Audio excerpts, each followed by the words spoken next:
जिसकी औलादों के हाथों में कलम होगा वही मैदान में जीत का परचम लहराएगा।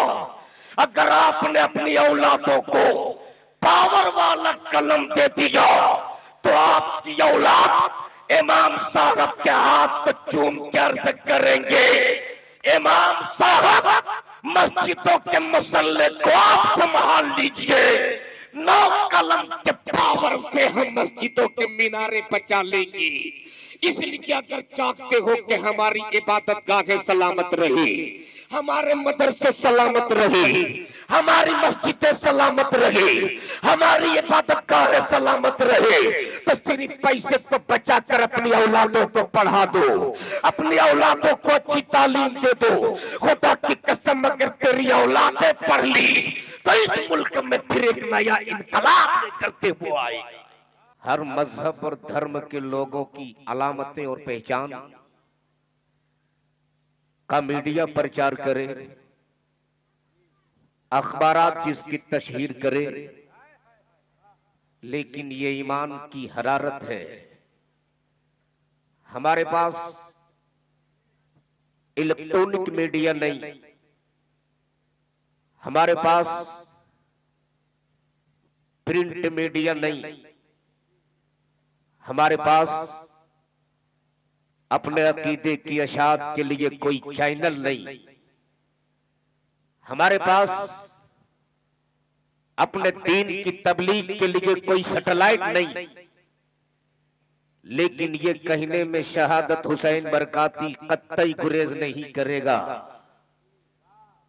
कि वो किसी और मजहब और धर्म के लोगों का चैनल है। जो ये बिजली पे चले, अमा सुन्नियों के ईमान का चैनल तो मदीने के तार पे चला करता है।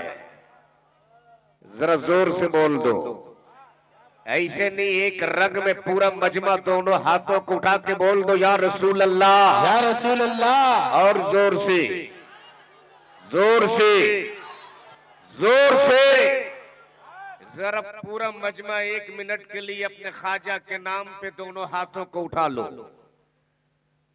और सरकार की बारगाह में अपनी हाजिरी दर्ज करा लो और जोर से बोल दो लब्बैक या रसूल अल्लाह, लब्बैक या रसूल अल्लाह, लब्बैक या रसूल अल्लाह, लब्बैक या रसूल अल्लाह। अल्लामा फारूक साहब किबला, अल्लामा जमील साहब किबला, नकीब हिंदुस्तान जनाब कारी गुलाम हुसैन साहब, शायर अहले सुन्नत हबीबुल्लाह नूरी साहब, और मधुपुर और लालगढ़ जिनके नाम से जाना जाता हो शायर अहले सुन्नत जनाब नासिर अतहर साहब, इन सबों की दुआओं का सहारा लेते हुए सिर्फ एक मतला, एक शेर तवज्जो चाहो कि हर कदम हर नफस देखते रह गए, हर कदम हर नफस देखते रह गए, उनको देखा तो बस देखते रह गए, उनको देखा तो बस देखते रह गए। और अहले इल्म के हवाले ये शेर के सूरे वद्दुहा पढ़ के जिब्रील भी, सूरे वद्दुहा पढ़ के जिब्रील भी सूरत मुस्तफा देखते रह गए, सूरत मुस्तफा देखते रह गए, देखते रह गए। और जब बरेली के ताजदार झूम गए तो तुरबत रसूल चूम गए। वसीम भाई आप 500 रुपया के चेंज कराए हैं इसीलिए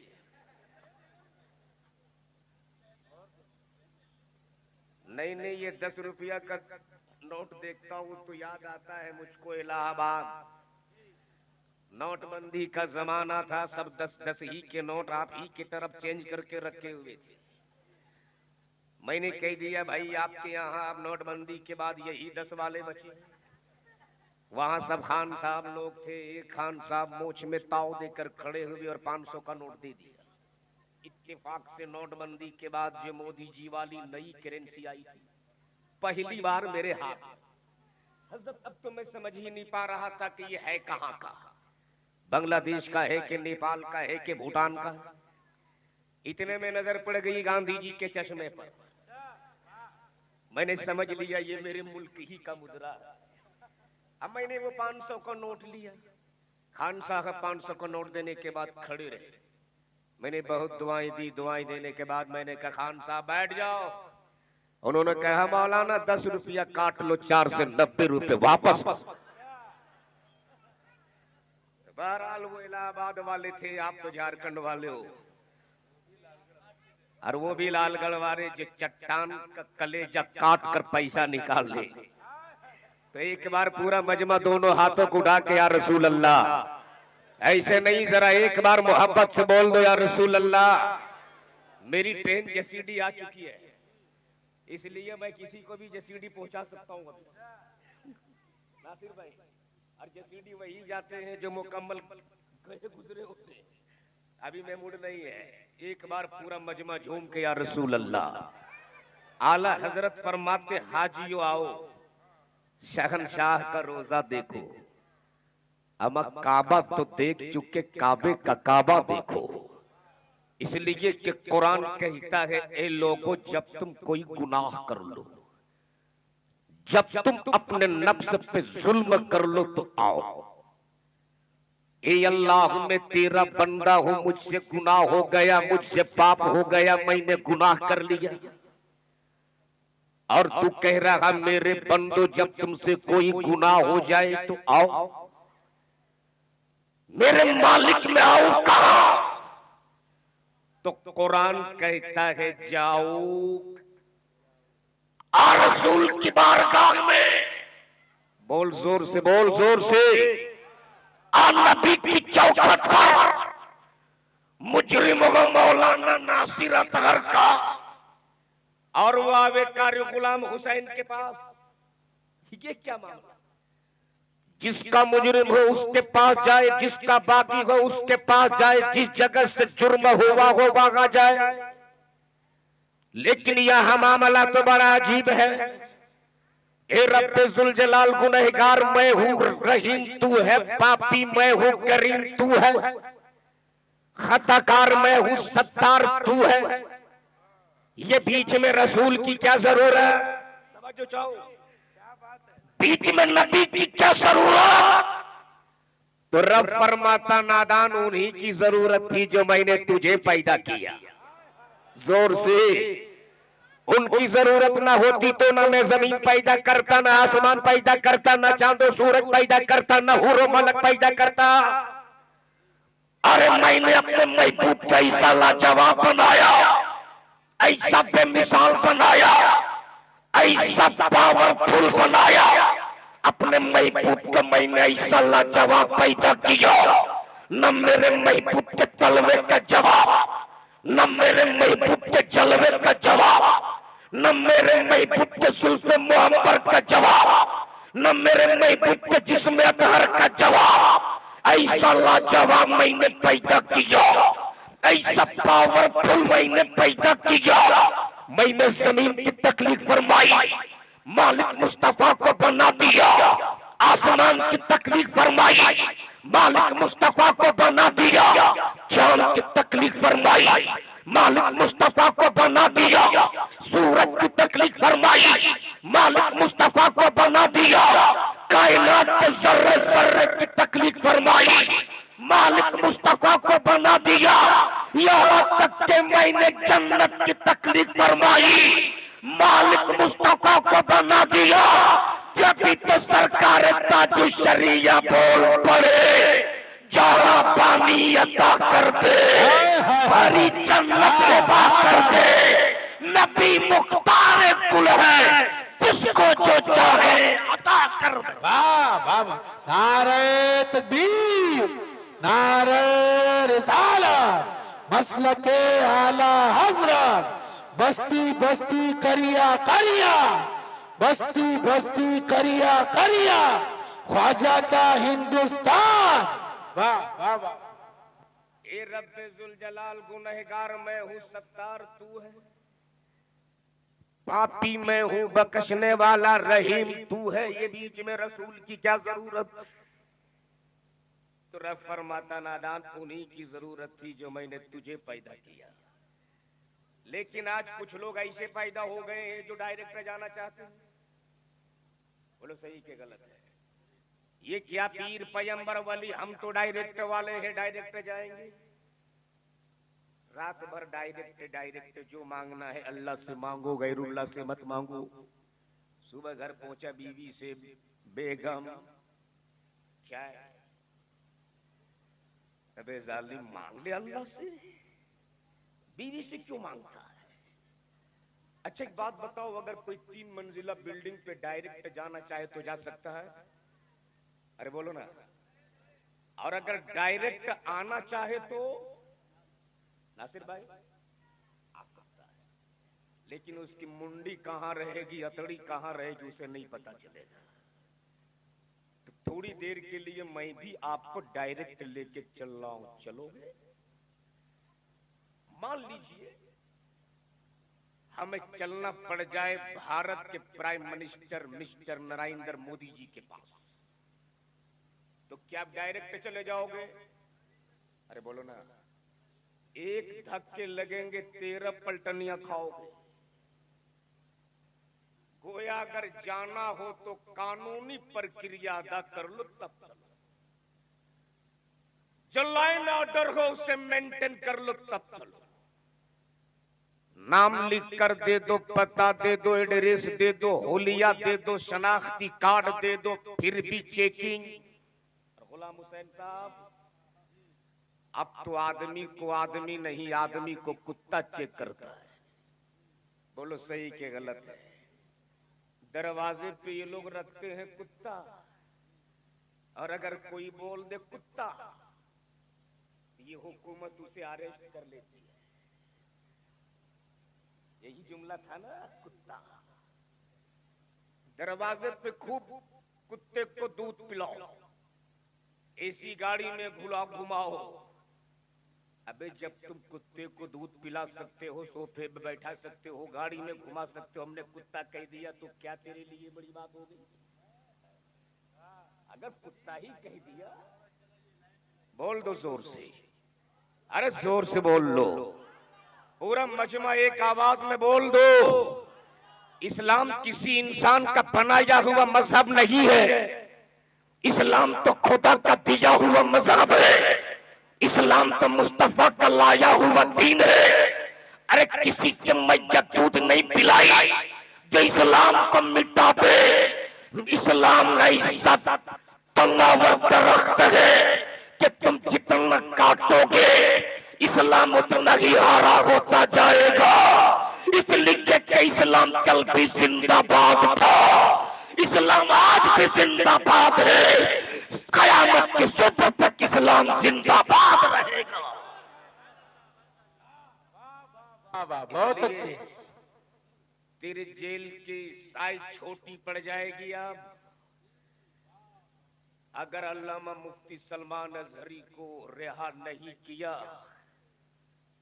तो फिर मैं तो कहता हूं हर शहर से, हर गांव से मुसलमान उतर जाओ मैदान में, भर दो जेल को। देखता हूं तेरे जेल के सलाखों में कितने पावर है। अगर ये करबला वाले हुसैन के गुलाम सर पे कफन बांध के उतर गए, खुदा की कसम तेरे जेल के साइज छोटी पड़ सकती है, मुसलमानों का कलेजा कभी छोटा नहीं पड़ सकता। वाह क्या बात है। नारे तकबीर, नारे रिसालत, लब्बैक या रसूल अल्लाह। सारे लोग बोले पूरे मिल करके, लब्बैक या रसूल अल्लाह, लब्बैक या रसूल अल्लाह, मजहबे इस्लाम। लेकिन अब तक गुलाम हुसैन साहब समझ ही में नहीं आ रहा है। ये मोटा मोटा लिफाफा लेने वाले पीर साहब लोग, हो सकता है छोटा मुंह बड़ी बात हो जाए, माफ कीजिएगा।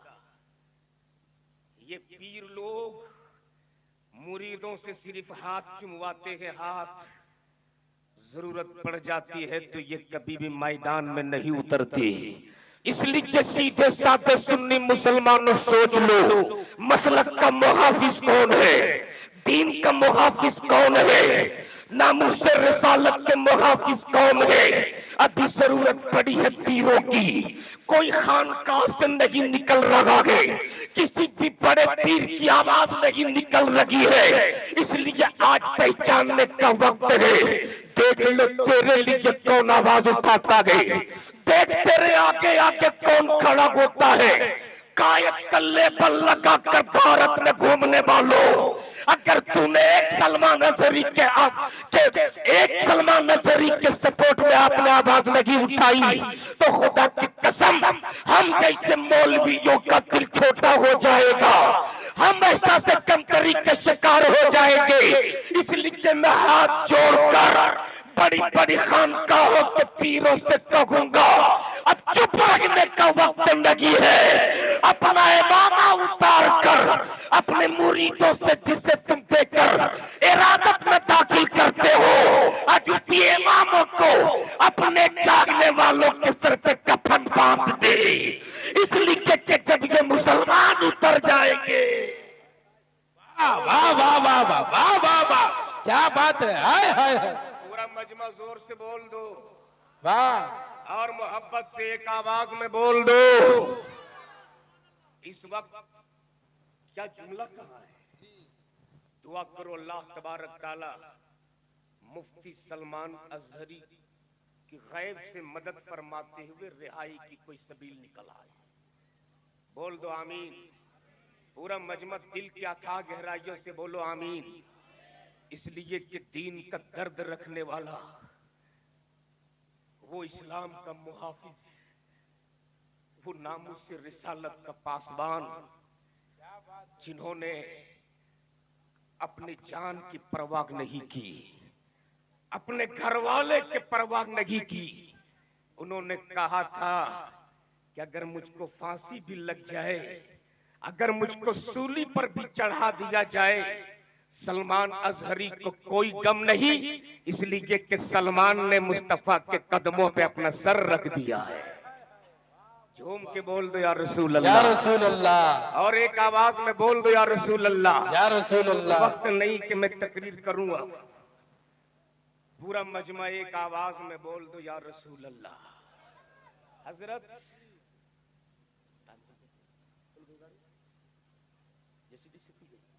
बस सिर्फ 1 मिनट गरीब नवाज के नाम पे जलसा सजाए हुआ। गरीब नवाज का मिशन क्या था, इस पे आप कोशिश करो कि हम अमल करें। बहुत करामतें सुन लिए गरीब नवाज की। मैं तो हर जगह सिर्फ हाथ जोड़ जोड़ कर अपने कौम के लोगों से कहता हूं, मत बनाओ मेरे गरीब गौसे आजम के नाम की 20 देग की बिरयानी। मेरे गौस तेरे बिरयानी के मोहताज नहीं है। 10 रुपया का शिरनी लाकर गौसे आजम के नाम पे फातिहा दिला दो। मत चढ़ा 10,000 की चादर मेरे ख्वाजा के तुरबत पर। मेरे ख्वाजा तेरी चादर के मोहताज नहीं है। 10 रुपया का फूल पेश कर दो मेरे गरीब नवाज की तुरबत पर, और उसी पैसे को बचाकर अपनी औलादों के लिए, अपने बच्चों के लिए, अपने आने वाली नस्लों के लिए एक ऐसा प्लेटफॉर्म तैयार कर दो जहां हम अपने बच्चों को दीन की भी तालीम दे सके, दुनिया की भी तालीम दे सके। आज जरा सर्वे कर लो, कितने थाने में हमारे पुलिस वाले, कितने कोर्ट में हमारे जज हैं, कितने वकील हैं हमारे पास जो हमारी लड़ाई लड़ सकी। आज हम सिर्फ बिरयानी के चक्कर में, बच्चा 10 साल का हो जाए भेज दो मधुपुर रेलवे स्टेशन में कूली का काम करेगा।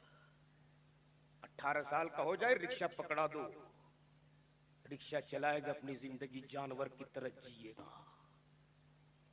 खुदा की कसम, अगर जर्रा बराबर भी तेरे जमीर जिंदा है तो मत करो फजूल खर्ची शादियों में। बचाओ पैसे को, पढ़ाओ अपने औलादों को। बचाओ पैसे को, कलम दे दो अपने औलादों को। इसलिए कि मैदान जिस तरह का होता है, जंग जिस तरह की होती है, हथियार वैसे ही इस्तेमाल किया जाता है। आने वाले दौर को अब तुम न तोप से जीत पाओगे न तलवार से जीत पाओगे। इसलिए हुकूमत उसकी है, सारे पुलिस फोर्सेस टोटल, प्रशासन के लोग उनके हैं, कोई नहीं। जरूरत यह है कि पावर वाला कलम अपने औलादों को दे दो जो तेरी लड़ाई लड़ सके। हो मैदान को न तोप से जीत पाओगे न तलवार से जीत पाओगे। आने वाले दिनों में जो मैदान का नक्शा होगा उसमें सिर्फ कलम चलेगा, और जिसकी औलादों के हाथों में कलम होगा वही मैदान में फतह का झंडा लहराएगा। जिसकी औलादों के हाथों में कलम होगा वही मैदान में जीत का परचम लहराएगा। अगर आपने अपनी औलादों को पावर वाला कलम दे दिया तो आपकी औलाद इमाम साहब के हाथ को चूम के अर्ज करेंगे, इमाम साहब मस्जिदों के मसले को आप संभाल लीजिए, 9 कलम के पावर से हम मस्जिदों के मीनारे बचा लेंगे। इसलिए अगर चाहते हो कि हमारी इबादत गाहें सलामत रहे, हमारे मदरसे सलामत रहे, हमारी मस्जिदें सलामत रहे, हमारी इबादत गाहें सलामत रहे, तो सिर्फ पैसे को बचाकर अपनी औलादों को पढ़ा दो, अपनी औलादों को अच्छी तालीम दे दो। खुदा की कसम अगर तेरी औलादें पढ़ ली तो इस मुल्क में फिर एक नया इनकलाब लेकर के वो आएगा। बड़ी तेजी के साथ सफर कर गया। अल्लाह तबारक तआला सुनने से ज्यादा हमें अच्छी बातों पे अमल करने की तौफीक अता फरमा। जिंदगी सोहबत यार बाकी, खुदा हाफिज। अस्सलामु अलैकुम व रहमतुल्लाह।